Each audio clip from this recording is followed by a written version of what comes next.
Tiga. Selamat pagi Mbak Tania dan Mbak Pulung dan teman-teman semuanya. Hari ini kami kelompok 3 akan mempresentasikan terkait prinsip pengukuran media dan estimasi media. Ada saya, Talita, Alvita, Aviatna, Aldo, Asia, dan Vino. Untuk Aviatna, dia sedang sakit, jadi tidak bisa hadir dalam presentasi hari ini. Oke, kita mulai untuk slide pertama. Next. Nah, apa sih konsep pengukuran media? Konsep pengukuran media itu merupakan serangkaian keputusan yang terlibat dalam menyampaikan pesan promosi kepada calon pembeli dan atau pengguna produk atau merek. Nah, untuk mencapai tujuan dari perencanaan media yang efektif dan efisien, maka diperlukan pengukuran-pengukuran yang akan nantinya bakal membantu kita untuk menentukan apakah media yang akan kita pilih itu efektif atau enggak. Nah, pengukuran-pengukuran ini meliputi reach, rating, share, frekuensi, dan impression. Untuk pengukuran pertama akan dijelaskan oleh teman saya, Vino. Iya, jadi reach. Pertama itu ada reach. Reach itu adalah jumlah orang yang berbeda yang telah melihat iklan sebanyak 1 kali. Jadi reach itu misal kayak aku, Askia dan Tata ngelihat iklan yang sama. Nah, itu kita hitungannya berarti ada 3 reach. Meskipun kita melihat iklan itu berkali-kali, tapi kita tetap dihitungnya sekali aja. Terus di sini ini tuh bisa buat ngasih tahu media planner seberapa banyak audiens yang terekspos dengan iklan miliknya, yang audiens yang berbeda yang terekspos oleh iklan miliknya dalam spesifik time frame atau dalam waktu tertentu. Terus perbedaannya sama GRP atau gross rating apa? GRP adalah kalau reach ini nggak bisa duplikat nomornya karena dia unik kan, maksudnya tiap satu orang tuh ngelihat satu iklan. Jadi reach itu kalau nanti di persen nggak bakal lebih dari 100%. Kemudian next ada macam-macam reach. Jadi ada 2 cara untuk ngelihat reach di broadcast planning. Ada the 4-week reach of an individual vehicle such as a television program. Jadi dihitungnya per 4 minggu atau sebulan dari salah satu media vehicle, atau contohnya kayak program televisi. Atau the combined reach of dozens of television programs and cable networks that would be put in an ad campaign. Jadi dia dari semua program televisi dan TV kabel yang akan dibeli dalam suatu kampanye, itu digabungin semua reach ya, terus dilihat. Next. Oke, kemudian ada reach dan coverage. Apa sih perbedaan reach dan coverage? Sebenarnya mirip dan interchangeable. Cuman sebenarnya kalau coverage itu masih potensial audiens yang bisa terekspos sama iklan kita. Sedangkan kalau reach itu adalah orang-orang yang sudah benar-benar terekspos oleh iklan kita. Jadi bedanya yang satu masih kemungkinan, yang satu lagi udah beneran terjadi. Next. Nah, terus kalau misalnya dari tadi aku ngomongin di media televisi, sekarang bisa nggak sih kalau kita lihat reach di di print media atau kayak majalah? Bisa. Jadi itu ada beberapa cara untuk ngelihat reach di print media itu. Yang pertama adalah total orang yang membaca rata-rata satu rilisan majalah.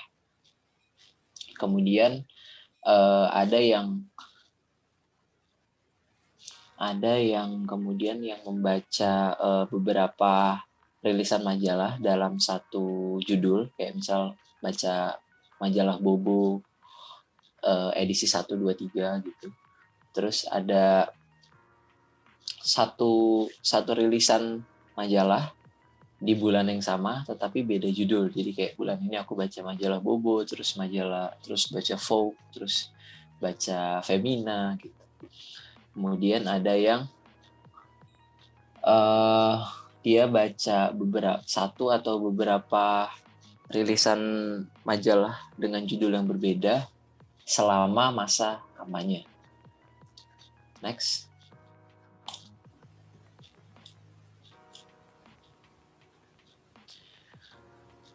Oke. Jadi pasti ada yang bertanya-tanya mungkin, atau ada yang bingung gimana sih kayak kita cara tahu reach dari berbagai media yang berbeda. Jadi contohnya gini, misal ada 60% target audiens itu bisa berhasil di reach oleh iklan televisi, dan ada 54% dari target yang melihatnya di majalah. Terus gimana sih kayak totalnya itu berapa sih gitu kan. Oke. Next. Ada beberapa notes juga nih karena mungkin lagi macet. Bedanya apa ya, kalau reach di majalah itu kadang mungkin nggak begitu akurat karena kita cuma bisa ngelihat kalau misalnya si audiens ini udah kita cuma bisa ngecek kalau si audiens ini ternyata udah membaca majalahnya secara keseluruhan. Tapi mungkin tapi kita nggak tahu apakah dia benar-benar ngebaca iklan kita di halaman sekian atau enggak.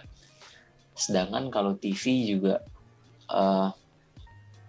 belum tentu itu ditonton beneran. Siapa tahu cuman hanya dilihat aja, dinyalain TV. Oke, balik lagi ke ini. Ada namanya random duplication. Nah,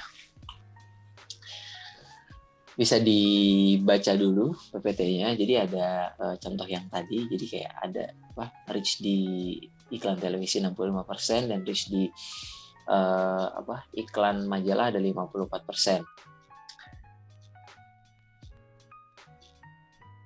Belum. Oke. Jadi random duplication assumes that if 65% of the target saw the TV commercial, then jadi kalau random duplication ini mengasumsikan bahwa jika ada 65% dari target yang melihat iklan di TV, berarti 65% orang yang melihat iklan 54%, ini salah tulis kayaknya. 54% orang yang ngelihat di majalah juga bisa aja ngelihat di TV. Nah, pokoknya intinya kita mau nyari reach total dari 65% yang di TV dan 54% yang di majalah gitu. Kita mau nyari kalau ditotalin tuh berapa, karena kan nggak bisa tinggal ditambahin karena pertama reach nggak bisa di atas 100% dan reach itu harus unik. Jadi mereka harus ngelihat ya cuman dari salah satu aja. Caranya gini, reach sama dengan A plus B min A kali B. A itu adalah reach dari media pertama, yaitu TV di sini. B itu adalah reach dari media kedua, yaitu majalah. Dikurangin AB, reach dari media pertama dikali reach dari media kedua. Ini semua didesimalkan ya, jadi dari persen dibikin desimal. Jadi udah bisa dilihat itu TV 0,65 ditambah majalah 0,54 dikali 0,65 TV dikali majalah. Dikurang TV 0,65 dikali majalah 0,54. Ya udah, oke ditambahin. Dar hasilnya 84%. Hasilnya harus persen ya. Nah, terus kalau misalnya medianya ada 3 atau lebih, itu yang dihitung hanya 2 media yang reach-nya terbesar. Next.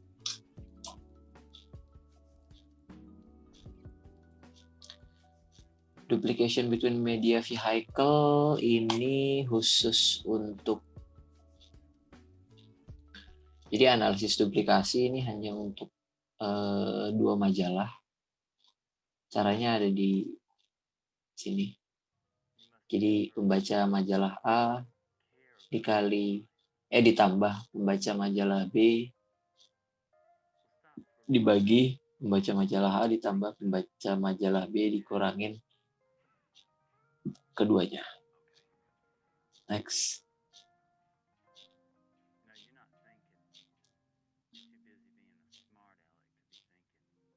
Oke. Sekarang frekuensi. Frekuensi ini adalah is the companion statistic to reach. Jadi kayak apa ya? Dia tuh mengukur repetisi. Jadi kayak dari frekuensi ini bisa mengindikasikan sejauh apa audiens ini terekspos dengan kampanye kita. Next. Nah, perhitungan dasarnya adalah agak membingungkan perhitungan dasarnya. Jadi rumusnya itu sebenarnya ini. Jadi ya kalau mau ngitung frekuensi itu GRP dibagi reach. Kalau misalnya mau ngitung reach, GRP dibagi frekuensi. Kurang lebih kayak gini perhitungannya. Next.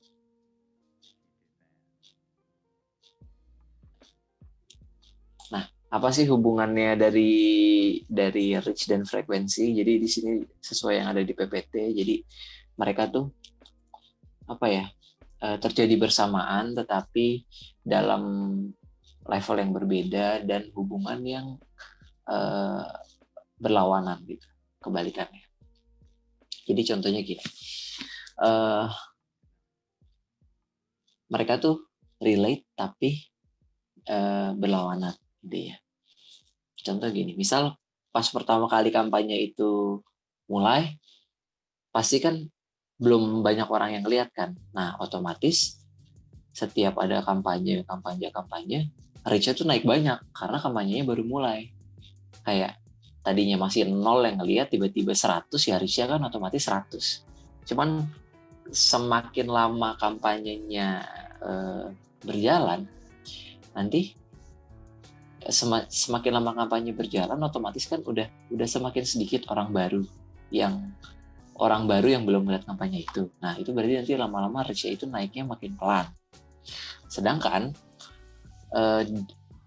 kalau kampanyenya udah makin berjalan, otomatis sudah lebih banyak orang yang kemungkinan udah ngelihat kampanye kita lebih dari sekali. Nah, di situ frekuensinya bertambah. Next. Efektif frekuensi ini merupakan tools bagi media planner untuk bisa tahu jumlah frekuensi atau repetisi yang dibutuhkan oleh sebuah iklan untuk bisa bekerja secara efektif. Karena kalau dengan analisis reach dan frekuensi biasa itu masih kurang membantu karena kurang spesifik dan kurang lengkap gitu. Terus juga apalagi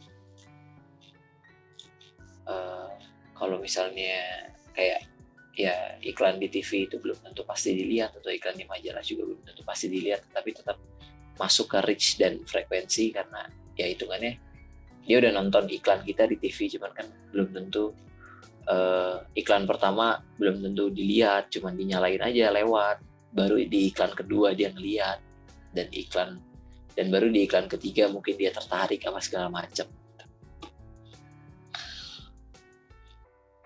Oke, terus planners who use effective frequency attempt to correct for both situations by estimating the number of repetitions that are needed to attain communication goals. Jadi butuh berapa repetisi sih agar goals kita tuh nyampe ke audience. Goalnya ini bisa brand awareness, perubahan sikap, dan lain-lain. Next.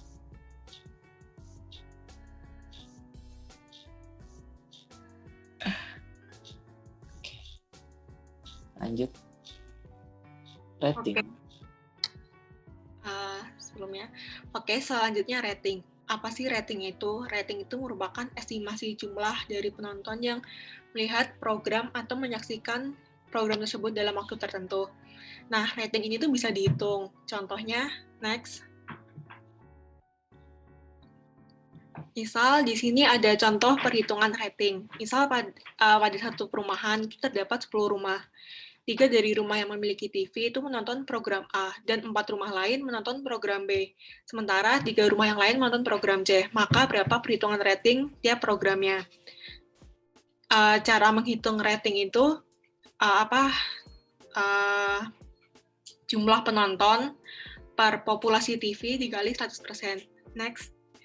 Jadi rating program A itu 30%. Caranya tadi yang menonton kan ada 3, terus jumlah populasi TV-nya ada 10, kali 100%, berarti 30%. Itu rating program A. Program B, karena dia nonton hanya 4 rumah saja, berarti 40% ratingnya program B, dan yang ini yang program C salah, harusnya 3, program C dia 30%. Next, kita masuk ke share. Share itu apa? Share itu merupakan presentase jumlah pemirsa atau target pemirsa pada pada waktu tertentu dari program channel tersebut, dari total channel yang ada di televisi. Nah, share ini tuh juga bisa dihitung. Next. Cara menghitung share itu tuh program rating per total rating kali 100%. Nah, ini pokoknya rumus cara ngitung share. Nah, apa sih bedanya rating sama share itu? Kalau rating itu tuh angka yang menghitung jumlah penonton TV pada suatu acara tersebut. Kalau share itu menghitung presentase penonton TV dari di antara stasiun TV yang lain. Next. Masuk ke impression. Impression ini tuh ketika orang lagi menonton televisi atau mendengarkan radio, itu orang-orang yang bakal terpapar sama iklan atau konten iklan kita pada program tersebut. Untuk impression tiap media itu akan berbeda-beda gitu. Next. Langsung aja. Nah, kemudian ada GRP atau Gross Rating Points, yaitu hitungan untuk mengkombinasikan reach dan frekuensi. Jadi tadi kan reach sama frekuensi itu misalnya kita udah punya datanya, nah itu tuh kita hitung biar dapat jumlah kumulatif penonton yang diraih dalam suatu kampanye iklan dalam periode tertentu dalam satuan persen. Nah, cara ngitungnya itu tuh R atau rata-rata rating dikali frekuensi itu sama dengan gross rating points. Nah, contohnya sebuah brand X itu menempatkan 5 iklan selama 1 minggu di sebuah jaringan TV. Ratingnya itu kayak gitu. Jadi di spot 1, 2, 3, 4, 5 ratingnya itu ada masing-masing, bisa dilihat sendiri. Nah, terus cara ngitungnya itu ada misalnya rata-rata ratingnya ini kan dijumlahin ada 50 dibagi 5, berarti rata-ratanya 10% dikali frekuensinya ada 5 karena dia nempatin 5 iklan dalam 1 minggu. Nah, hasilnya itu berarti 50% gross rating points. Next.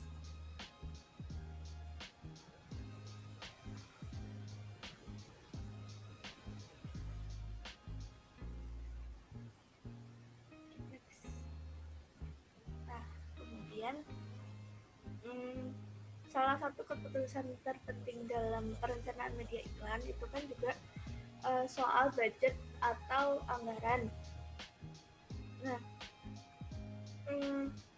jadi salah satunya cara untuk menghitung anggaran supaya sesuai dengan rencana, ya, itu dengan menghitung CPM atau cost per thousand.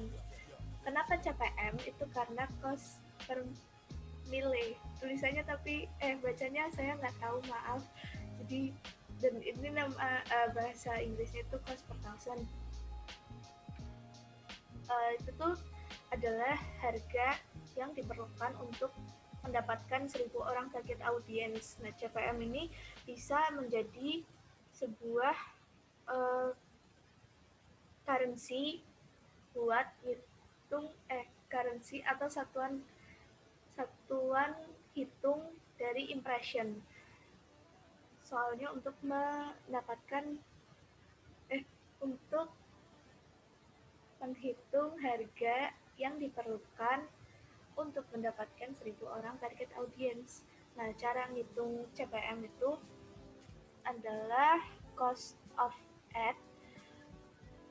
Cost of ad itu berarti harga absolut. Misalnya kayak kalau di media cetak itu, di koran, misalnya masang satu halaman penuh dan full color itu ada harganya tersendiri, itu cost of ad. Nah, itu dikali 1.000 dibagi readership. Readership itu sirkulasi atau impression dari sebuah media.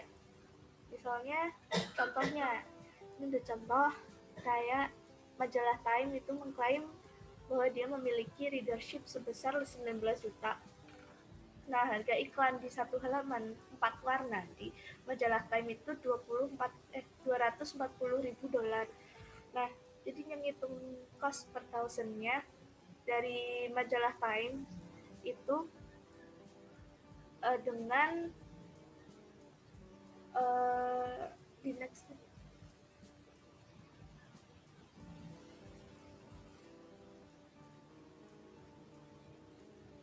dengan 24.000 itu cost of ad dikali 1.000 target audience dibagi 19 juta 500.000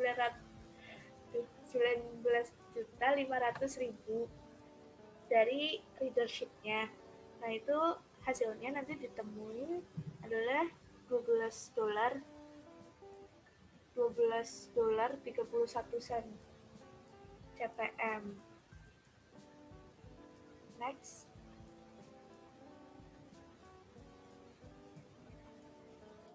Nah, selanjutnya ada CPRP atau Cost Per Rating Point. CPRP ini digunain buat ngehitung biaya dalam menjangkau 1% target audience. Cara hitung CPRP yaitu biaya pemasangan iklan pada suatu program dibagi rating dari program tersebut. Next. Nah, selanjutnya ada CPH atau cost per hour.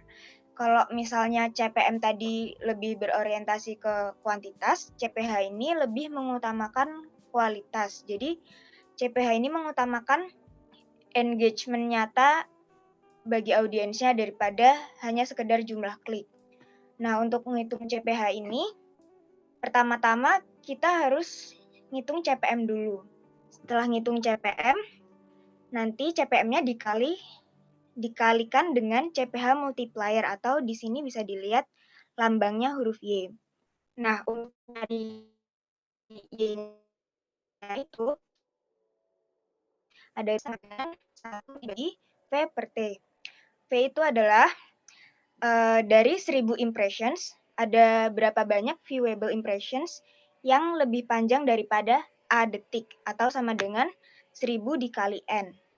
N itu adalah persentase impressions yang A detik atau lebih panjang. Nah, A ini maksudnya jumlah detik minimum exposure yang dibutuhkan untuk kualifikasi ke dalam time block. Nah, lanjut ke rumus yang tadi, V dibagi T. T itu adalah berapa banyak nilai R yang muat ke dalam 1 hour bucket atau 3.600 dibagi R. 3.600 itu maksudnya 3.600 detik dalam 1 jam. Nah, R itu adalah rata-rata waktu dari penayangan yang A detik atau lebih panjang. Nah, setelah ketemu dari Y itu nanti dikalikan dengan CPM, baru ketemu CPH-nya. CPH ini bisa dibilang lebih menguntungkan buat pengiklan. Karena apa? Karena kalau pakai CPH, pengiklan dapat 10% waktu lebih banyak dibandingkan dengan CPM, meskipun dengan budget yang sama. Jadi lebih cost efektif. Next.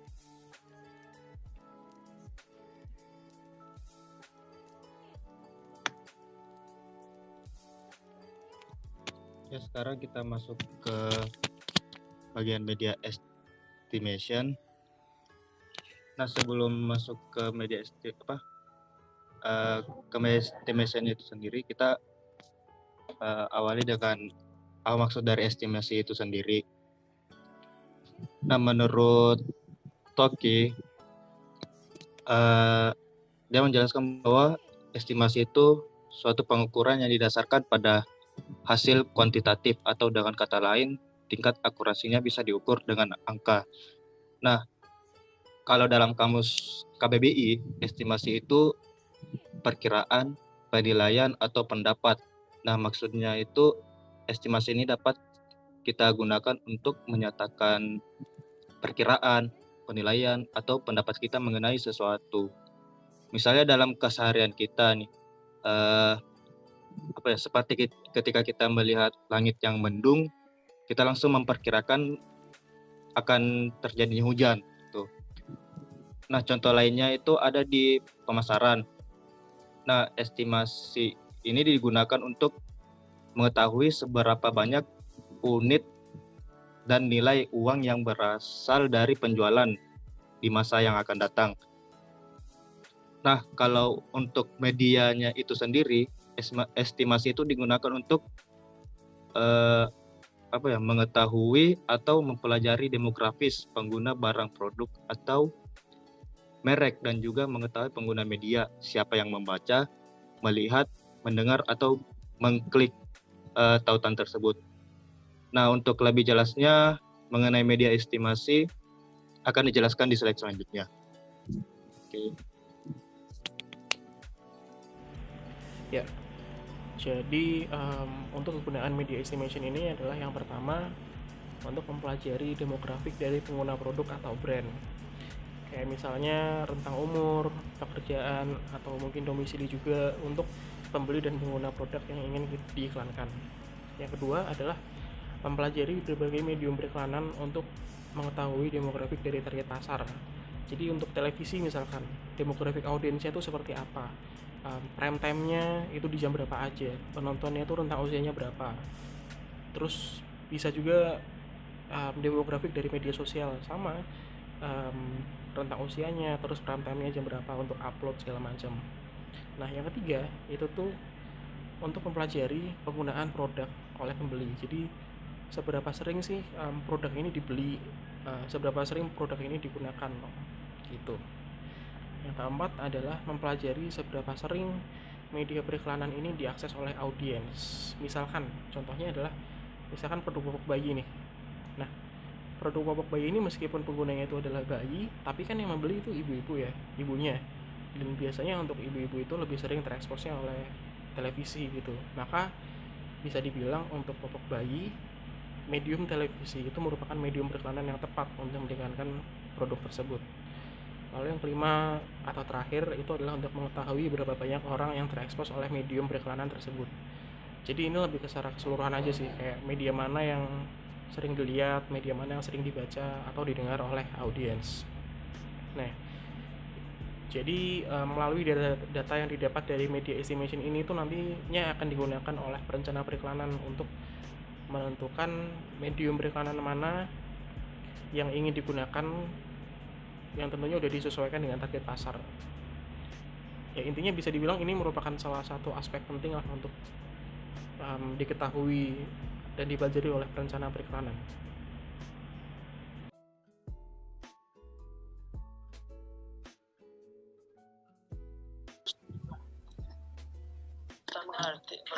Sekian presentasi dari kelompok kami.